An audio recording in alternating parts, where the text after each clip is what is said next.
এই যে আমার যে ঢাকা দক্ষিণ সিটি কর্পোরেশনের যে রায় এবং সেটিকে যে কার্যকর পূর্ণাঙ্গভাবে কার্যকর করার জন্য যে বাধাগ্রস্ত করা হচ্ছে, এটার বিরুদ্ধে আমাদের যে আন্দোলন রয়েছে সেটি অবশ্যই অবশ্যই চলমান থাকবে। আমরা আজকে নতুন করে আন্দোলন বিরোধীহীনভাবে আমরা অবস্থান কর্মসূচির ঘোষণা দিচ্ছি। বাইরে থেকে অবৈধভাবে প্রভাবিত করছে, তারা আদালতকেও তারা মানতে চাচ্ছে না, তারা সংবিধানকেও মানতে চাচ্ছে না, তারা কোনো কিছুই মানতে চাচ্ছে না। যখন প্রয়োজন হচ্ছে তারা বলছে যে তারা সংবিধান মানে না, অতীতের কিছু মানে না। আবার যখন প্রয়োজন হচ্ছে তখন তারা এই সংবিধানেরই দোহাই দিচ্ছে, এই সংবিধানেরই অজুহাত দিচ্ছে।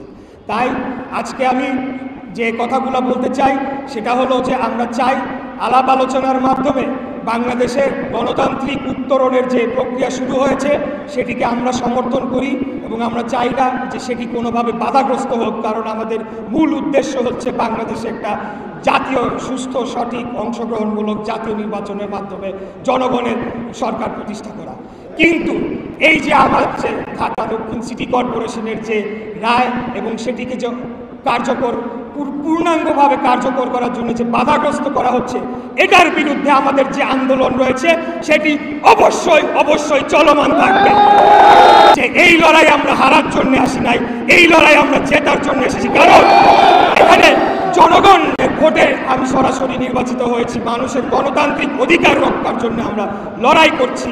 এই লড়াই থেকে আমরা কোনোভাবেই ফিরে আসার পিছনে আসার কোনো সুযোগ নাই। তাই যত দ্রুত সম্ভব আমি সরকারকে আহ্বান জানাবো, মাননীয় প্রধান উপদেষ্টাকে আহ্বান জানাবো যে তিনি যাতে নিজে সরাসরি বিষয়টি তত্ত্বাবধান করেন এবং এই সমস্যাটি যে আজকে তৈরি হয়েছে, নগর ভবন যে একটা অচল অবস্থার মধ্যে চলে গিয়েছে, সেটার জন্য দায়ী একমাত্র স্থানীয় সরকার, যে বর্তমান স্থানীয় সরকার মন্ত্রণালয়, তার উপদেষ্টা, তার সচিব এবং অন্যান্য কর্মকর্তারা যারা বাধা দিচ্ছে।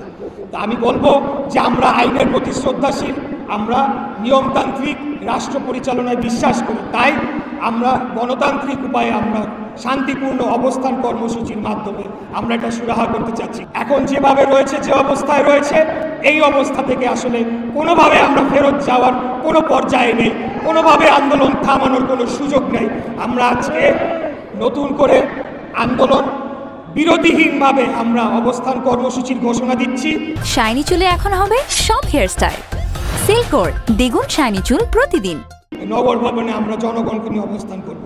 আজকে প্রথম দিন, আপনারা জানেন যে ঐতিহাসিক বৈঠক হয়েছে, ছুটির পরে প্রথম কার্য দিবস, তাই আমরা বেশি লোক সমাগম করে এখানে একটা এটা করতে চাই নাই। আমরা চেয়েছি যে সরকারের প্রতি আমরা আহ্বান জানাতে চাই যে আপনারা আদালতের, সর্বোচ্চ আদালতের, নির্বাচন কমিশনের এবং জনগণের রায়কে আপনারা সেটাকে কার্যকর করুন। এটা কি ধরনের উদাহরণ আপনারা রেখে যাচ্ছেন?